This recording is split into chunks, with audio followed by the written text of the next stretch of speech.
Hello guys, நான் தான் உங்கள் ஆர்ஜி. இன்னைக்கு நம்ம முத்தலகு சீரியலோட அப்கமிங் எபிசோட பார்க்கலாம் காய்ஸ்.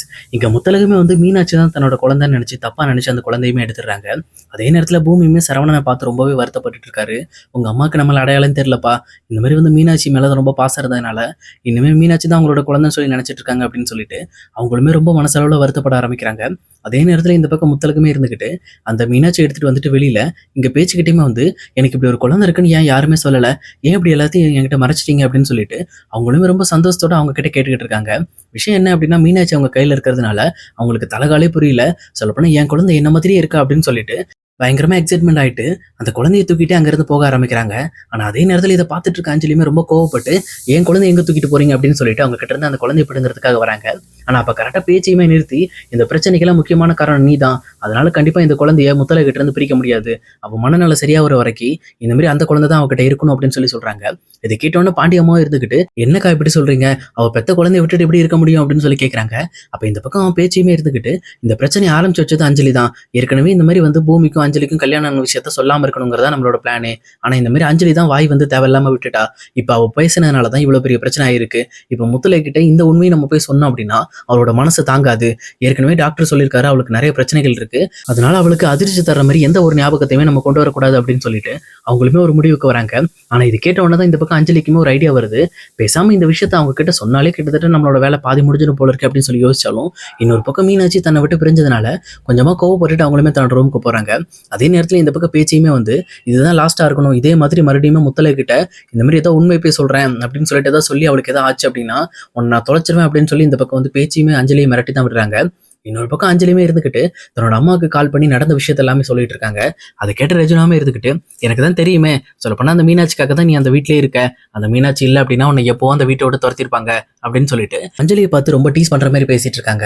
இதை கேட்டோன்னு அஞ்சலியுமே ரொம்ப கடுப்பாயிட்டு சும்மா இதை சொல்லிட்டே இருக்காதம்மா, எப்படியாவது இந்த வீட்டுல நான் தான் இருக்கணும், அந்த முத்தளவுக்கு இந்த வீட்டை விட்டு வெளியில போகணும், அதுக்கு ஏதாவது வழியை சொல்லு அப்படின்னு சொல்லி கேட்கறாங்க. அப்ப இந்த மாதிரி அஞ்சலி தன்னோட மனசுல யோசிச்ச மாதிரி இங்க ரெஜினாமே வந்துட்டு பேசாம நீ இந்த மாதிரி வந்து இது உன்னோட குழந்தை கிடையாது, உன் குழந்தை சரவணன் தான் அப்படின்னு சொல்லிட்டு மறுபடியும் அவளுக்கு ஒரு ஷாக்கை கொடுத்து பாரு.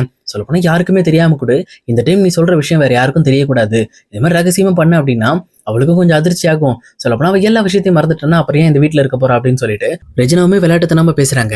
இதை கேட்ட உடனே இந்த பக்கம் அஞ்சலியுமே வந்து நானுமே இந்த விஷயத்தை யோசிச்சு பார்த்தோமா, சரி நான் இப்போதைக்கு வேணாம் கொஞ்ச நாள் பொறுத்துக்கலாம் அப்படின்னு சொல்லி யோசிச்சேன், நீ சொன்ன உடனே சொல்லப்போனா யாருக்கும் தெரியாம இந்த விஷயத்த முத்தலைக்கு ஞாபகப்படுத்துறது என் வேலை தான் அப்படின்னு சொல்லிட்டு சரிம்மா நான் அப்புறம் கூப்பிடுறேன் அப்படின்னு சொல்லிட்டு அவங்களுமே காலை கட் பண்ணிடுறாங்க. அதுக்கப்புறம் கண்டிப்பா முத்தலக்கும் இந்த மாதிரி மீனாட்சியும் தனியா இருக்கிற நேரத்துல கண்டிப்பா நான் அவங்கள போய் பார்த்து இந்த மீனாட்சி உங்க குழந்தை கிடையாது, இந்த மீனாட்சி என்னோட குழந்தை, இந்த மாதிரி சரவணன் தான் உங்களோட குழந்தை அப்படிங்கிறத அவங்க கிட்ட சொல்லணும் அப்படின்னு சொல்லிட்டு யோசிச்சுட்டு இருக்காங்க. அதே நேரத்தில் எப்பவும் போல முத்தலுக்கு அந்த குழந்தைக்கு சோறு ஊட்டுறது என்ன, அந்த குழந்தைய ரொம்ப பார்த்து பத்திரமா பாத்துக்கிறாங்க. இதெல்லாம் பார்த்துட்டு இருக்க பூமிக்கு தான் பயங்கரமா கஷ்டமாயிட்டு இருக்கு. அவங்க நம்மளோட பையனை விட்டுட்டு இந்த மாதிரி வந்து அஞ்சலியோட குழந்தைக்கு இப்படி பண்ணிட்டு இருக்காங்களே, சொல்லப்போனா ஏன் இப்படி எல்லாம் பண்றாங்க, அவங்களுக்கு ஞாபகம் மட்டும் வந்துருச்சுன்னா எல்லாமே நல்லா இருக்குமே அப்படின்னு சொல்லிட்டு ரொம்பவே சந்தோஷப்பட்டுட்டு இருக்காங்க. அதே நேரத்துல இந்த பக்கம் வந்து பேச்சையுமே இருந்துக்கிட்டு இனிமேல் வீட்டு வேலை செய்யறதுக்கு கண்டிப்பா ஆள் தேவை, அதனால தனத்தையுமே வர சொல்லுங்க அப்படின்னு சொல்லிட்டு இந்த பக்கம் சொரணம் மூலமா தனத்துக்கு கால் பண்ணி அவங்களுமே வீட்டுக்கு வர சொல்றாங்க. அதே நேரத்துல இந்த பக்கம் வந்து தனமே இருந்துக்கிட்டு சரிம்மா நீங்க சொன்னீங்க உடனே வந்துருவேன் அப்படின்னு சொல்லிட்டு அவங்களும் ரொம்ப அவசரமா கிளம்பி வந்துட்டு இருக்காங்க. சொல்லப்போனா அவங்க இந்த வீட்டுல வேலை செய்யறதுக்காகன்னு வரல, அவங்களோட பையனை பாத்துக்கிறதுக்காக தான் மெயினா வந்துட்டு இருக்காங்க. தன்னோட பையன் ஒரு நல்ல இடத்துல வளரணும், சொல்லப்போனா அவனுக்கு எல்லா விதமான ஃபெசிலிட்டியும் கிடைக்கணுங்கிறதுக்காக தான் அவங்களுமே தன்னோட குழந்தை இன்னுமே பேச்சு வீட்டில் வச்சுக்கிட்டு இருக்காங்க.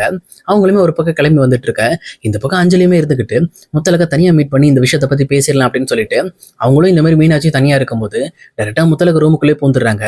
அப்ப முத்தலக இருந்துட்டு எதுக்காக நீங்க ரூமுக்குள்ள வரீங்க அப்படின்னு சொல்லி இந்த பக்கம் அஞ்சலியை கேட்கும்போது உங்ககிட்ட ஒரு முக்கியமான விஷயத்தை பத்தி பேசுறதுக்காக தான் வந்தேன், சொல்லப்போனா இந்த விஷயத்தை நீ தெரிஞ்சுக்கிட்டே ஆகணும் அப்படின்னு சொல்லிட்டு இந்த பக்கம் அவங்க கிட்ட ஒவ்வொரு விஷயமா சொல்ல ஆரம்பிக்கிறாங்க. நீ நினைக்கிற மாதிரி மீனாட்சி ஒன்றும் உன்னோட குழந்தை கிடையாது, மீனாட்சி என்னோட குழந்தை, இப்ப கூட நீ அந்த குழந்தைய தூக்கிட்டேங்கிறதுக்காக என் குழந்தை என்கிட்ட இருந்து பறிச்சு உங்ககிட்ட கொடுத்துருக்காங்க, உன்னோட குழந்தை அந்த சரவணன் தான் அப்படின்னு சொல்லிட்டு இந்த பக்கம் ஓப்பனா பேசுறாங்க. இதை கேட்டவொன்னே இந்த பக்கம் முத்தலுக்கு ஒண்ணுமே புரியல. என்ன சொல்றீங்க, இந்த பொண்ணை பார்க்க தான் என் குழந்தை மாதிரி இருக்கு, நீங்க என்ன மாத்தி சொல்லிக்கிட்டு இருக்கீங்க, இவதான் என்னோட குழந்தை அப்படின்னு சொல்லிட்டு அவங்களுமே ரொம்ப ஷாக்காக ஆரம்பிக்கிறாங்க.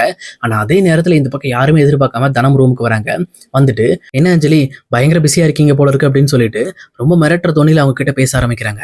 அப்ப அஞ்சலியுமே திடுக்கிட்டு யாரு அப்படின்னு சொல்லி பாக்குறப்ப தனம் பார்த்தோன்னு தெரியுது. என்ன நீ எதுக்காக இங்க வந்த, வேலைக்காரங்களாம் இங்கெல்லாம் சொல்லிட்டு தான் வரணும் அப்படின்னு சொல்லி சொல்றாங்க. இதை கேட்ட உடனே தனமும் இருந்துகிட்டு ஓ அப்போ நான் ஸ்டேஷன்ல போய் சொல்லிட்டு தான் வரணுமா அப்படின்னு சொல்லி கேட்குறாங்க. ஸ்டேஷன் சொன்ன உடனே தான் இந்த பக்கம் அஞ்சலிக்கு லைட்டாக பயமா இருக்கு. இவளுக்கும் உண்மை தெரியும் அப்படிங்கிற விஷயத்த தெரிஞ்சுக்கிறாங்க. அவங்களுமே கொஞ்சம் சைலண்ட் ஆகுறாங்க. அப்போ இந்த பக்கம் முத்தழகுமே ரொம்ப தலையில கை வச்சுட்டு குழம்பிட்டு இருக்கும்போது, நீங்க கவலைப்படாதீங்க முத்தழகு, இந்த மீனாட்சி தான் உங்களோட குழந்தை, இவங்க சும்மா விளையாட்டுக்கு சொல்லிட்டு இருக்காங்க உங்ககிட்ட அப்படின்னு சொல்லிட்டு இந்த பக்கம் அஞ்சலியை பார்த்து தனமுமே சிரிக்க ஆரம்பிக்கிறாங்க. அப்போ அஞ்சலியே இருந்துகிட்டு, ஆமா ஆமா நான் உங்ககிட்ட சும்மா விளையாட்டுக்கு தான் சொன்னேன் அப்படின்னு சொல்லிட்டு கொஞ்சமா அவங்களுமே வந்து பேச்சை மாத்தி பேச ஆரம்பிக்கிறாங்க. சொல்லப்போனா தனத்துக்கு எல்லா உண்மையும் தெரியும். அவ மட்டும் இந்த பக்கம் எல்லா உண்மையும் எல்லாத்தையும் சொன்னா அப்படின்னா கண்டிப்பா நமக்கு பிரச்சனை ஆயிரும் அப்படின்னு சொல்லிட்டு அவங்களுமே சரி அப்படின்னு சொல்லிட்டு ஒத்துக்கிட்டு வேக வேகமா அந்த ரூம் விட்டு வெளியேறாங்க.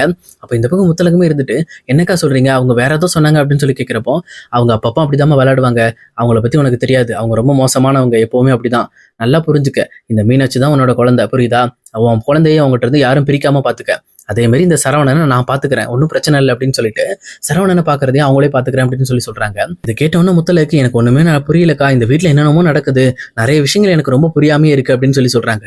அப்ப இந்த பக்கம் தனமே இருந்துகிட்டு, கவலைப்படாத முத்தழகு, கண்டிப்பா வந்து உனக்கு எதுவும் ஆகாது, நான் பாத்துக்கிறேன் உன்னை, அதனால எதை பத்தியும் கவலைப்படாம நீ குழந்தைய பாரு அப்படின்னு சொல்லிட்டு அங்க தனமே அவங்களுக்கு ஆறுதல் சொல்லிட்டு அங்கிருந்து வெளியில கிளம்புறாங்க. அதே நேரத்துல வெளியில நின்று அஞ்சலியுமே அவங்க என்ன பேசுறாங்க அப்படிங்கிறதையுமே கேட்டுட்டு இருக்காங்க. அப்ப கரெக்டா வெளியில வந்த உடனே அஞ்சலி இங்க பார்த்த உடனே, என்ன அஞ்சலி ஒட்டு கேட்டுட்டு இருக்கியா, கவலைப்படாத, உன்னை பத்தி உண்மையில நான் அவ்வளவு சீக்கிரத்துல சொல்லிட மாட்டேன், அவளுக்கா ஞாபகம் வந்தா வரட்டு, நானா அந்த அளவுக்கு வந்து உண்மையை சொல்ல மாட்டேன், ஆனா முத்தழகு உயிருக்கு மட்டும் ஏதாவது ஆபத்து வந்துச்சுன்னு வச்சுக்கேன், உங்களை என்ன பண்ணுவேன்னு எனக்கும் தெரியாது அப்படின்னு சொல்லிட்டு ரொம்பவே கோபத்தோட இந்த பக்கம் அஞ்சலியை பார்த்து மிரட்டிட்டு அவங்களுமே அங்கிருந்து கிளம்புறாங்க. அதே நேரத்துல அஞ்சலியுமே ரொம்ப கோபத்தோட, இந்த வேலைக்காரிலாம் என்ன மிரட்டுற மாதிரி ஆயிடுச்சு அப்படின்னு சொல்லிட்டு ரொம்ப டென்ஷனோட அவங்களோட ரூமுக்கு போறாங்க.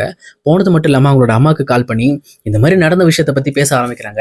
தனமே வீட்டுக்கு வந்து டைரக்டா இந்த பக்கம் நான் உண்மையை சொல்ல போற நேரத்துல கடைசி நேரத்துல இந்த மாதிரி எல்லாத்தையும் கெடுத்துட்டாமா, அது மட்டும் இல்லாம நான் முத்தழகு உயிருக்கு ஏதாவது ஆபத்து வர மாதிரி பண்ணேன் அப்படின்னா கண்டிப்பா நம்மளோட உண்மையெல்லாம் சொல்லிடுவேன்னு சொல்லி மிரட்டுறா, என்னம்மா பண்றது அப்படின்னு சொல்லி கேட்கிறப்போ இந்த பக்கம் ரெஜினாவுமே இருந்துகிட்டு, கவலைப்படாத, அவளுக்கு இந்த அளவுக்கு தைரியம் வர்ற அளவுக்கு என்ன பிரச்சனை, ஒருவேளை சேகர் ஊர்ல இல்லைன்றதுனால அவளுக்கு பயங்கரமான கொழுப்பு ஏறிடுச்சு போல இருக்கு, கவலைப்படாத, சேகரை மறுபடியும் இந்த ஊருக்கு வர வச்சு அவளோட கொழுப்பை குறைச்சிடலாம் அப்படின்னு சொல்லிட்டு அவங்களுமே ரொம்ப நக்கலோட பேசிட்டு இருக்காங்க.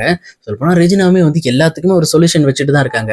இங்க தனத்தை சமாளிக்க சேகர் இங்க வந்தா ஆட்டோமேட்டிக்கா எல்லாம் தீந்துரும் அப்படின்னு சொல்லிட்டு எதை பத்தியுமே யோசிக்காம, சரி நீ காலவை, நான் முதல்ல அந்த சேகருக்கு அடிச்சு பாக்குறேன், அவன் என்ன பண்றான்னு தெரிஞ்சுக்கலாம் அப்படின்னு சொல்லிட்டு டைரக்டா இந்த பக்கம் சேகருக்குமே கால் பண்ண ஆரம்பிக்கிறாங்க. அப்ப அந்த பக்கம் சேகருமே இருந்துகிட்டு, என்ன மேடம் ரொம்ப நாள் கழிச்சு கால் பண்றீங்க, மறுபடியும் என்னோட தேவை ஏதாவது உங்களுக்கு தேவைப்படுதா அப்படின்னு சொல்லி கேட்கறாங்க. அப்ப இந்த பக்கம் ரெஜினாவுமே இருந்துட்டு, உன் தேவைலாம் ஒன்றும் எனக்கு பெருசா தேவை கிடையாது, ஆனா மறுபடியுமே உன்னோட மனைவி தனம் தான் வந்து என்னோட பிரச்சனையில குறுக்க வந்துகிட்டு இருக்கா, அவளை தான் நான் ஏதாவது பண்ணிடலாமான்னு யோசிக்கிறேன், பட் இருந்தாலும் உங்ககிட்ட ஒரு விஷயம் கேட்டுக்கலாம், உன்னால ஏதாவது முடியுமா அப்படின்னு சொல்லி கேட்கலான்ட்டு தான் உனக்கு ஃபோன் பண்ண அப்படின்னு சொல்லி சொல்றாங்க. இந்த பக்கம் சேகரமே இருந்துட்டு, உங்களுக்கு என்ன பிரச்சனை முதல்ல அதை சொல்லுங்க அப்படின்னு சொல்லி கேட்கறாங்க.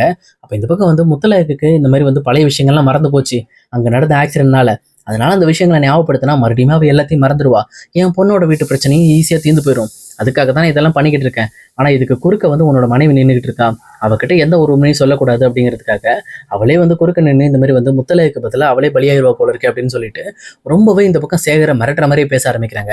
அப்ப சேகரமே இருந்துகிட்டு, இங்க பாருங்க, உங்களுக்கு என்ன வேணும், இந்த மாதிரி முத்தழகோட வழியில தனம் வரக்கூடாது, அவ்வளவுதான விஷயம், ஆனா அதை நான் பண்ணித்தரேன், எதையுமே நான் சும்மா பண்ணித்தர ஆள்லாம் கிடையாது, இந்த மாதிரி நான் போய் தனத்தை போய் மிரட்டிட்டு வரேன், ஆனா அதுக்கு உண்டான பணம் எனக்கு வேணும், எனக்கு பணம் அமைச்சு வச்சிங்கன்னா நான் உங்களுக்கு பண்றேன் அப்படின்னு சொல்லி சொல்றாங்க. அப்ப இந்த பக்கம் ரெஜினாவுமே இருந்துகிட்டு, சரி சரி நீ வேலையை முடிச்சா நான் உனக்கு அனுப்புறேன் அப்படின்னு சொல்லி சொல்றாங்க. ஆனா சேகரமே இருந்துட்டு, எதா இருந்தாலும் முன்னாடியே பேமெண்ட் பண்ணிடணும், உங்களெல்லாம் நம்ப முடியாது மேடம், ஏன்னா கடைசி நேரத்துல நீங்க என்னையே வந்து அந்த கூட்டத்தோட கூட்டமா வச்சு போட பார்த்தால் தானே அப்படின்னு சொல்லி சொல்றாங்க. அப்பதான் இந்த பக்கம் ரெஜினாக்குமே யோசனை வருது, ஏற்கனவே தயாவோட ஆட்களை வச்சு இந்த பக்கம் சேகரும் சேகரோட ஆட்களையும் அடிச்சு போட்டுட்டு முத்தழகை தூக்கிட்டு போனதெல்லாம் ஞாபகம் வருது, நீ இன்னுமே பழைய விஷயத்தை பத்தி நினைச்சிட்டு இருக்கியா, அதெல்லாம் யோசிக்காத, அதெல்லாம் முடிஞ்சு போனது, இப்ப தயாவோட பையனும் ஜெயில தான் இருக்கான், கவலைப்படாத, அப்படி நீயும் ஜெயிலுக்கு போனா கண்டிப்பா நான் உன்னை காப்பாத்திடுவேன், அது எதுக்காக இந்த மாதிரி வந்து என்ன சந்தேகப்பட்டு இருக்க அப்படின்னு சொல்லிட்டு எப்பவும் போல ரெஜினா கேட்கறாங்க. இது கேட்டோன்னு சேகரமே இருந்துட்டு, எதா இருந்தாலும் பரவாயில்ல மேடம், முதல்ல பணத்தை முதல்ல போட்டு விடுங்க, அதுக்கப்புறம் தான் என்னோட வேலையை ஆரம்பிப்பேன் அப்படின்னு சொல்லி சொல்றாங்க. அது கேட்டோன்னு ரெஜினாமே சரி சரி நான் உனக்கு போட்டு விடுறேன், முதல்ல வந்து தனத்தை வந்து பாரு அப்படின்னு சொல்லி சொல்றாங்க. அதுக்கேற்ற மாதிரி இந்த பக்கம் சேகரமே மறுபடியும் ரிட்டர்ன் இந்த ஊருக்கு வரதுக்காக தயாராயிட்டு இருக்காரு. இங்க சேகர் வந்தோடனே என்ன பண்ண போறாரு, அது மட்டும் இல்லாம இங்க முத்தழகுக்கு ஆபத்து வராம இருக்க தனமே ரொம்ப காவலா இருக்காங்க.